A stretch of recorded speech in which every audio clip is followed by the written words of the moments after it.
La richesse spirituelle est acquise uniquement en passant par les voies que Dieu a préparées. Nous devons passer par beaucoup de souffrances pour l'acquérir.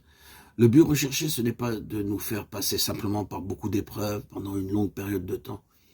Il est essentiel qu'il y ait un clair aboutissement dans nos vies. Nous devons traverser les épreuves pour atteindre un but précis. La Bible illustre souvent cela. Dieu traite une vie et ne laissera pas avant d'être parvenu au but prédéterminé. Dans sa manière d'agir à l'égard de Job, il a permis que tout son gros bétail lui soit enlevé. Mais cela n'a pas conduit Job au but fixé par Dieu. Ensuite, ses troupeaux et ses bergers ont été consumés par le feu et Job n'est toujours pas parvenu au but. Même pas lorsqu'il a perdu ses fils et ses filles. Il n'est pas non plus sorti de l'épreuve lorsqu'il était couvert d'ulcères de la tête à la plante des pieds.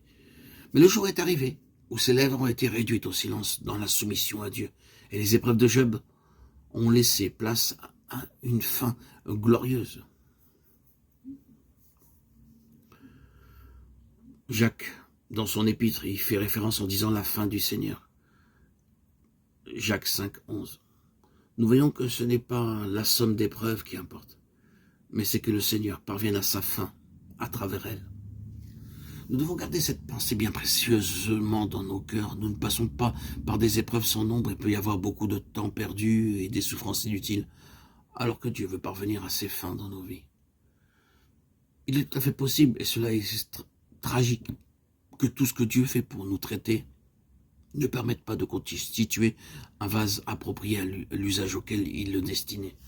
L'argile peut être modelée et remodelée dans les mains du potier, peut passer par le feu à plusieurs reprises, et pour finir, constituer seulement des fragments sans utilité. Mais notre espérance, c'est que le facteur temps et les épreuves étant préordonnées par lui, la finalité sera un vase d'honneur sanctifié pour l'utilité du Maître.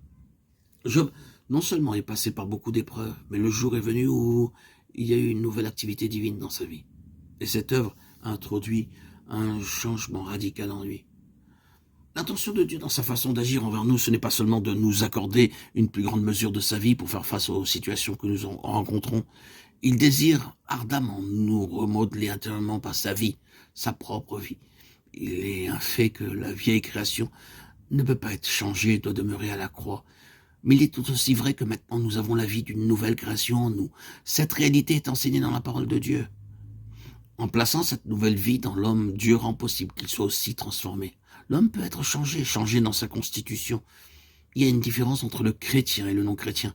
Pas seulement parce que le chrétien possède la vie divine et que le non-chrétien ne la possède pas, mais parce qu'à cause de l'activité de la vie divine, l'être intérieur du chrétien est transformé, transfiguré, remodelé, régénéré. Ce fait est vrai dans le domaine naturel. Lorsque deux personnes sont ensemble, elles s'influencent réciproquement. Puisqu'il en est ainsi, ce serait étonnant de voir que quelqu'un vit avec Dieu et qu'aucun changement n'intervienne dans sa vie au bout d'un certain temps.